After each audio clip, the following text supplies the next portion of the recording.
Mainit na tinanggap ng Police Regional Office Cordillera Administrative Region of Procar sa pangunguna ni Police Brigadier General Libid Gibrade Jr., Regional Director ng Procar, si Attorney Rafael Vicente R. Calinisan, Vice Chairperson at Executive Officer ng National Police Commission sa kanyang pagbisita, at bilang bahagi ng programa siya ay ginawaran ng parangal sa foyer at binati ng traditional na welcome dance na ginanap sa Camp Major Badudangwal at Benguet nitong ika-23 ng Hunyo taong kasalukuyan. Bilang bahagi ng programa, pinangunahan ni Atty. Calinisan ang paggawad ng medalya para sa mga karapat-dapat na miyembro ng Procar para sa kanilang kapansin-pansin na mga nagawa.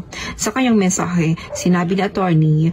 na ang patuloy na pagtutulungan ng NAPOLCOM at Philippine National Police sa pagpapaunlad ng integridad, pagtiyak ng pananagutan sa publiko at pagpapahusay ng epektibong pagpapatupad ng batas sa buong Cordillera Administrative Region. Lahat po nakilala kong pulis na taga Cordillera ay makikisig at disiplinado. Hindi po yan slogan, kundi tunay na buhay po yan. At bilang chairperson at executive officer ng NAPOLCOM, tunay na ang Procar ang home of the most disciplined cops, aniya.